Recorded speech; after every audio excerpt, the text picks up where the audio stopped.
Jadi singkat cerita, Sayyidina Abu Hurairah radhiyallahu anhu adalah panutan untuk tulab, untuk santri yang laki-laki. Yang saya lupa tadi bacakan itu, hanya 4 tahun Sayyidina Abu Hurairah mengaji bersama Nabi, tapi beliau bisa menghafal 5.374 hadis, dan tidak ada lagi sahabat yang menghafal lebih dari itu. Kalau ada yang hafal 2.000, 3.000, tidak ada yang nyampe 5.000 seperti Sayyidina Abu Hurairah. Padahal dia hanya mengaji 4 tahun bersama Rasulullah. Nah, kalau adik-adik yang santriwati yang patut dijadikan sebagai contoh adalah Siti Aisyah radhiyallahu anha, ummul mukminin, istri baginda Rasulullah yang dinikahi oleh Nabi dalam usia masih kecil, masih muda. Nah, Siti Aisyah radhiyallahu anha itu ada cerita. Dulu pernah Sayyidina Abu Hurairah meriwayatkan sebuah hadis bahwa barang siapa ngelayat sholat jenazah saja kemudian pulang, dia akan dapat 1 qirat.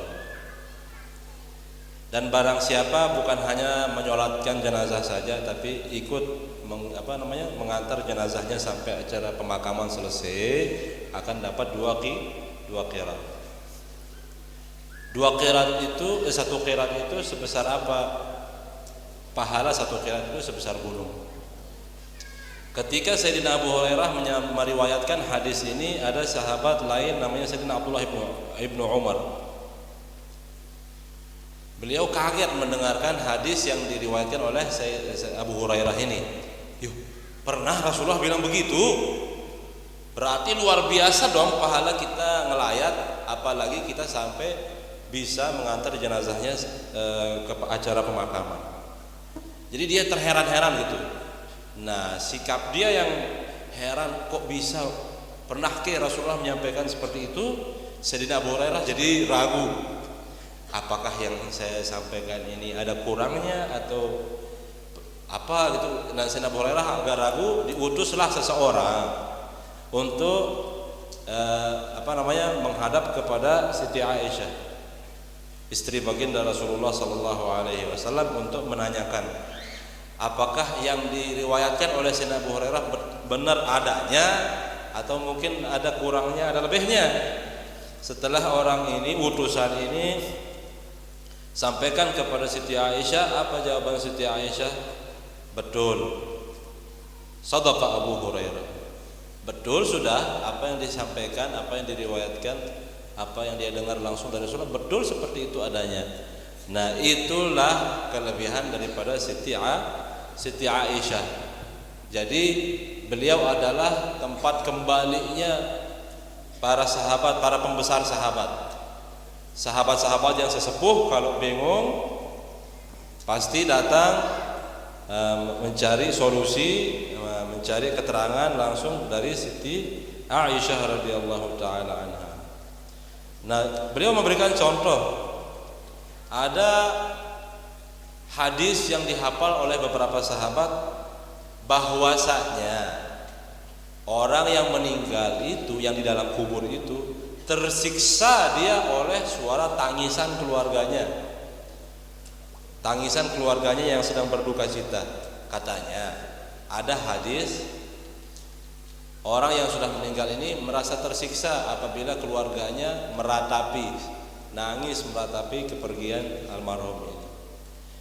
Nah, sampailah informasi ini kepada Siti Aisyah. Apa kata Siti Aisyah? Yuh, apa salahnya keluarganya nangis? Tidak seperti itu maksud Rasulullah SAW. Orang yang sudah meninggal, kalau dia berdosa, ya dia yang mendapatkan ganjarannya. Dan beliau menguatkan dengan hadis wala taziru waziratun wizra ukhra, bahwa kita tidak menanggung dosa orang lain. Sampai-sampai ada seorang ulama namanya Badruddin Az-Zarkashi Asy-Syafi'i. Beliau itu mengarang sebuah buku menghimpun kisah-kisah, judulnya apa tadi? Al-Ijabatu lima stadrakathu Aisyah ala sahabah. Al-ijabah lima istadrakathu ummul mukminin Aisyah ala sahabah. Kitab ini menghimpun kumpulan cerita Siti Aisyah memperbaiki kesalahan-kesalahan pemahaman para sahabat, atau misalnya sida salah, sebenarnya begini, sida kurangnya ini, ada yang hilang segini.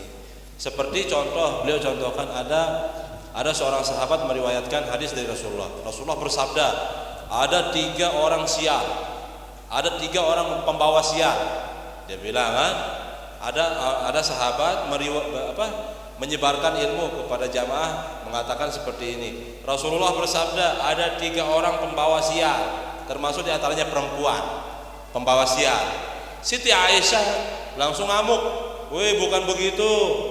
Ada yang kurang dari penyampaian Sida." Apa itu? Rasulullah bersabda, orang-orang Yahudi berkata ada 3 yang pembawa sial. Berarti orang Yahudi punya keyakinan. Rasulullah bersabda, orang-orang Yahudi punya keyakinan bahwasanya ada 3 kelompok yang pembawa sial, antara lain perempuan. Bukan Nabi yang punya keyakinan. Nabi mengutip ungkapan orang Yahudi. Paham dikit Bapak Ibu sekalian? Jadi seperti itu. Ada lebih dari 50 kisah tentang Siti Aisyah meralat, memperbaiki, menegur, melengkapi yang kurang, dan seterusnya. Jadi wahai adik-adik santriwati, jadikanlah Siti Aisyah sebagai toladan, sebagai panutan adik-adik dalam menumbuhkan semangat menuntut ilmu. Terakhir, ini khusus pesan beliau kepada wali murid, kepada ibu-ibu. Ikutilah jejak ibunya Imam Asy-Syafi'i rahimahullahu ta'ala.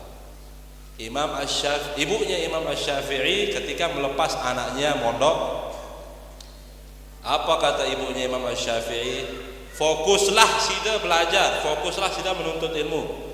Jangan pikirkan ibumu dapat rezeki dari mana, pekerjaan bapakmu apa, ngawis ke, ngojek ke. Jangan pikirkan orang tuamu dapatkan uang dari mana. Sida fokus aja belajar di pondok ini. Nah, adapun rezeki, biaya, serahkan kepada ibu bapakmu, jangan pikirkan. Sida cukup fokus. Nah, itulah salah satu kunci keberhasilan Imam Asy-Syafi'i. Tidak ikut-ikutan memikirkan pekerjaan ibu bapaknya. Ini kadang-kadang kita sebagai wali murid, kita jemput anak kita supaya dibantu kita ngawis di sawah. Jadi biarkan anak-anaknya fokus belajar ya. Supaya apa? Sida sibuk carikan anak Sida biaya, anak-anak Sida fokus belajar, dapat pelungguh pahala. Sebagai orang tua, sebagai wali murid, dapat pelungguh pahala yang mengalir terus. Pahala apa? Pahala anak-anaknya menuntut ilmu. Nanti kalau anak-anaknya sudah menjadi anak yang berguna bagi agama nusa dan bangsa, dia memberikan pengajian, anak Sida menyebarkan kebaikan, dapat juga Sida selaku orang tua pahala yang mengalir, pahala menyebarkan ilmu. Ketika anak-anak kita menyebarkan ilmu, pahalanya juga mengalir kepada kita sebagai orang tuanya. Kemudian beliau tutup dengan doa, memohon kepada Allah Subhanahu wa taala agar menjadikan kita sebagai orang ahli ilmu, ahli agama, dan menjadikan kita sebagai pengikut setia baginda Rasulullah SAW. Amin ya rabbal alamin. Dan beliau tutup dengan mengucapkan salam, assalamualaikum warahmatullahi wabarakatuh.